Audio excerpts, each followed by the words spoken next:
वालेकुम सलाम, क्या हाल? मैं ठीक हूँ। आप कैसी हैं? मैं बहुत मज़े में हूँ इस सेट पे तो और ज़्यादा। मेरे पास तुम हो। What was your first reaction when you were offered this script?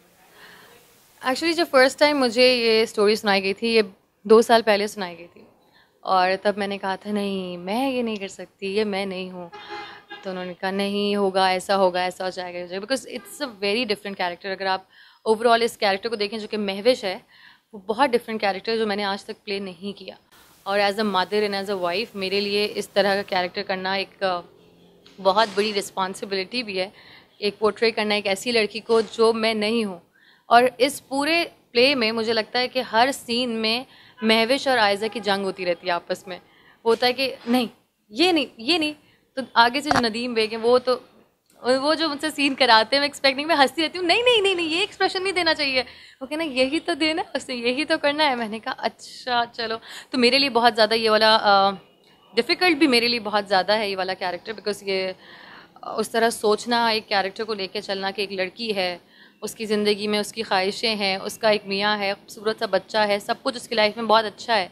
उसके बाद आगे कुछ चीज़ें ज़िंदगी में आती हैं जो कि हो सकता है आपको लाइफ में मौके मिलते हैं, आपको बहुत सारी अब मैं स्टोरी तो नहीं बता सकती क्योंकि बहुत कुछ है उसके अंदर और मुझे पिटाई लगने वाली है बता दिया तो। तो हुमायूं के साथ काम करना का जो एक्सपीरियंस था वो कैसा था?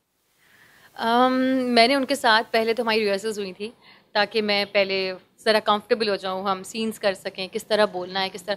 बिकॉज़ अभी तक जितने कैरेक्टर्स मैंने खलील साहब की मेरा फोर्थ है ये प्ले उनका, but her play her character इतना डिफरेंट था। उन 3 कैरेक्टर्स के बाद ये जो मैंने चौथा कैरेक्टर मैं आज महविश का कर रही हूँ, वो मेरे लिए मुझे लगता है कि शायद ऐसा मैंने कभी किया ही नहीं, शायद इस तरह मैंने कभी बोला नहीं।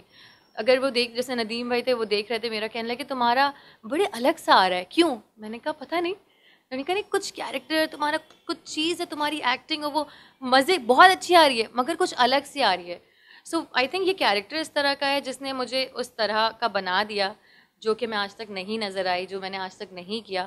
और फिर हुमायूं सईद हो या आगे जो कास्ट हमारी आगे भी फाइनलाइज हो रही है, वो उन लोगों के साथ करना मेरे लिए बहुत चैलेंजिंग है क्योंकि उनकी आंखों में ही देखना मैं, बट वो क्या लाइंस बोलते हैं, मैं कहती हूँ क्या लाइंस बोलते हैं। अगर वो अपना मतलब एक्सप्रेस कर रहे हैं कोई फीलिंग्स, चाहे वो हेट हो, चाहे वो लव हो या कोई भी चीज़ हो, आपको समझा रहे हैं, तो आप 1 मिनट को ना मैं भूल जाती हूँ कि मैं क्या कैरेक्टर क्या हूँ, मैं समझती हूँ मैं सुनना चाहती हूँ लोग क्या कह रहे हैं।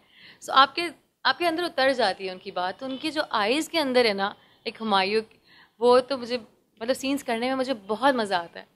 तो आपने बताया कि हुमायूं के कैरेक्टर का नाम दानिश है। हाँ। दानिश आपके हस्बैंड का भी नाम है। ये मुझे तो बहुत ऐतराज़ था पहले, मैंने कहा नहीं, दानिश क्यों है? तो उन्होंने कहा नहीं, महविश और दानिश है, दोनों की खूबसूरत एक कहानी है ये। मैंने कहा वो ठीक है, लेकिन कभी-कभी मैं दानिश को गुस्से से ही बोलती हूँ ना, और मैं दानिश को एक तो मैं आप बोलती हूँ और इसमें बोलती है तुम उठो, दानिश उठो, उठो चलो टाइम हो गया है। सो मेरे लिए पहले तो ये था, वो कह रहे कि तुम्हारे लेकिन कितने फ्लो में निकलता है दानिश दानिश दानिश दानिश, लगता है रोज़ ही बोलती है। मैंने कहा हाँ, अभी तो ओवरडोज चल रहा है मेरा दानिश का, घर जाके भी यहाँ पर भी। बट ये कैरेक्टर शुरू में मुझे बहुत डिफिकल्ट लग रहा था कि अच्छा दानिश कैरेक्टर है और उसके साथ जो जो करेगी तो ये और वो, तो लोग ना रिलेट कर जाते हैं ना कि अच्छा उसका मियाँ भी और ये भी प्ले में भी ये नाम है। पर ऐसा कुछ नहीं हुआ। जब हम प्ले करने लगे तो मैं महविश हूँ, वो दानिश है, और हमारी एक अजीब सी केमिस्ट्री है और बड़ी खूबसूरत है। लाइक मैं बहुत इंजॉय करती हूँ हर सीन, जो हम पढ़ रहे होते हैं, हंस रहे होते हैं, हम लोग वो सीन करते हैं तो वो सब लोग देख रहे होते हैं बैठ के यूँ करके मॉनिटर में। अगर कोई सीन है कि हम सामने आमने बैठे हुए हैं और मैं उनसे मना रही हूँ उनको, लाइक ये बहुत लाडली है, अपने शौहर की बहुत लाडली है, हर बात सुनता है वो, हर बात उसके कहने से पहले उसकी सुन लेता है। सो वो चीज़ें करना, अपनी बातें मनवाना, वो इतने क्यूट सीन्स हैं उसके अंदर कि मुझे डेफिनेटली पता है लोगों ने बहुत इंजॉय करना, लोगों ने कहना है ये दोनों को कोई अलग ना करे बस। हाउ इम्पोर्टेंट इज स्टाइलिंग, और किसी भी एक कैरेक्टर की लुक डेवलप करने में कितनी एफर्ट और कितना टाइम लगता है? अच्छा, एक तो मुझे शौक है कपड़े बनाने का, तैयार होने का। और जब मैं इस फील्ड में आई ना तो अम्मा को लगता था तुम बिल्कुल सही जगह आई हो। तुम्हें फजूल खर्ची का शौक है, हर चीज़ का शौक है, कपड़े पहनूँ अच्छे, कपड़े जूते अच्छे पहनूँ, इसके इसकी मैचिंग की ये चीज़ भी हो, फलां चीज़ भी हो। तो अब मेरे वो काम का हिस्सा बन गया। शुरू में अम्मा भी इरिटेट होती थी, इतने कपड़े इतने। मैंने कहा अम्मा पिछले सीरियल में पहन लिए, मैं नहीं पहनूंगी वो, बिकॉज वो मैं उस दूसरे कैरेक्टर में थी। अगर मैं उस कैरेक्टर में भी यही पहन के खड़ी हो जाऊंगी तो वो फिर वो बात नहीं आएगी। मुझे लगता है स्टाइलिंग बहुत इंपॉर्टेंट होती है आपके पूरे कैरेक्टर के ऊपर। अगर ये लड़की इस तरह के बाल बनाती है, गरीब घर की लड़की है, तो आप सोच सकते होते हो अच्छा सुबह उठती होगी तो ये ब्लो ड्राई नहीं करती होगी, खाना पकाना है उसको किचन में, तो फिर उसको आप उसी तरह लेके छोटी छोटी चीज़ें, मेरा जैसे होता है मैं पूरा मेरा पूरा स्क्रिप्ट जो होता है उसमें इतने सारे जो है स्टिकर्स और पता नहीं क्या क्या कलरफुल लगे हुए होते हैं सारी चीज़, हर चीज़ मैंने मार्क की हुई होती है, कौन से सीन के अंदर मैंने क्या पहनना है, बाल कैसे होने हैं, मेकअप क्या होना है, कहाँ मैंने क्या चीज़ नहीं करनी, क्या चीज़ ये पहननी है। और स्टाइलिंग की छोटी से छोटी चीज़ें भी मैं बहुत ध्यान रखती हूँ कैरेक्टर के अंदर, कि अब इसमें भी मेरे 2 तरह के डिफरेंट कैरेक्टर्स हैं। एक थोड़ी सी मॉडर्न सी है, ज़रा सा वो अपने आप को तो ख्याल रखने लगी है, कुछ है जो समझती है कि वो बहुत मतलब तैयार ही रहती है और अपनी तरफ से बहुत स्टाइलिश है, मगर एक्चुअली वो नहीं है। सो ये 2-4 चीज़ें बहुत डिफ़िकल्ट भी होता है। अगर मैं पिछले कैरेक्टर में डॉक्टर थी तो वो मेरे लिए डिफ़िकल्ट था उस चीज़ को करना कि कोई भी चीज़ उसकी बहुत स्टाइलिश ना हो जाए, बिकॉज डॉक्टर्स नहीं पहनती, लड़कियाँ पहनती भी हैं वैसे, बट आपने ख्याल रखना पड़ता है। और मुझे तो बहुत ही मज़ा आता है सारी चीज़ें करने में। मैं सबको कहती हूँ कि नहीं, ये चीज़ें ख्याल रखो, बिकॉज स्क्रीन पे आपने आना है और लोग हमें फॉलो कर रहे हैं। जितनी भी आउटफिट्स हैं आपके जो ड्रामे में लोग देखेंगे, या ज्वेलरी है, जो एक्सेसरीज हैं, वो सब आपकी अपनी है? वो मेरी अपनी होती है, और अगर जैसे बहुत ब्राइडल सीन्स होते हैं या फॉर्मल सीन्स होते हैं, फिर वो मेरे डिफरेंट डिज़ाइनर्स हैं, उनसे मैं हायर करती हूँ और मैं पहनती हूँ, मैं को वापस कर देती हूँ वो मैं रखती नहीं हूँ, क्योंकि मुझे उसके बाद पहनने ही नहीं होते। सो ऐसा नहीं होता, हम बहुत सारी चीज़ें ख़रीदते भी हैं, बनवाते हैं। जैसे मैं कस्टमाइज़ करवाती हूँ, डिफरेंट डिज़ाइनर्स हैं, उनसे मैं कहती हूँ कि यार तुम लोग के विश्वास बहुत अच्छे होते हैं, तुम लोगों का फला कट बहुत अच्छा है, तो वो फिर मैं अपनी चीज़ें अपने हिसाब से, अब बहुत सारे कलर्स होते हैं कि नहीं मुझे पेस्टल कलर्स में चाहिए, नहीं मुझे लाइट शेड्स में चाहिए, तो अपने ये कट्स ऐसे बना दो, यहाँ पे ये मत बनाना, यहाँ पे। सो वो मेरी एक मीटिंग होती है हर डिज़ाइनर्स जिससे भी, मुझे ये नहीं कि मैं कुछ भी उठा के ला के पहन लिया, ऐसा कुछ नहीं होता।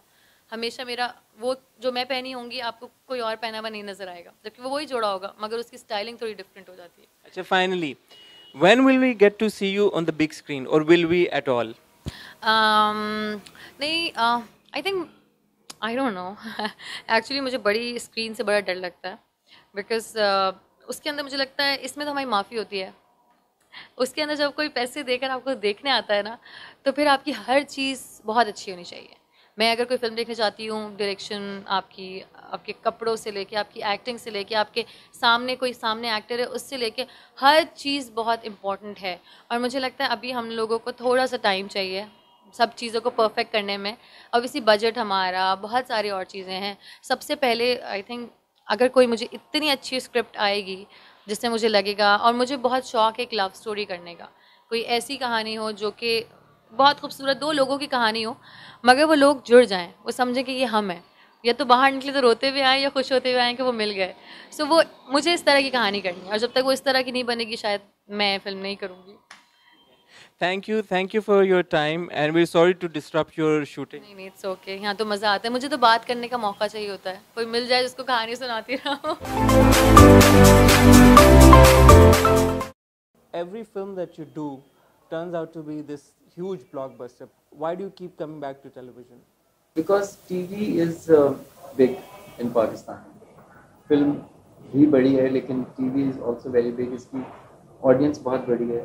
जितने लोग जो इस वक्त फिल्म में काम कर रहे हैं, उन्होंने सक्सेस देखी है, they all are coming from television. And there is one more thing that for me, doing TV or film, the inspiration is the script and the story that I did. There is a film that I'm working on, which Vasi Chaudhary is writing, and we will be shooting in March. लेकिन उससे पहले there were few months, and there was a script lying with us for many years, and we were thinking that we didn't have time to do that.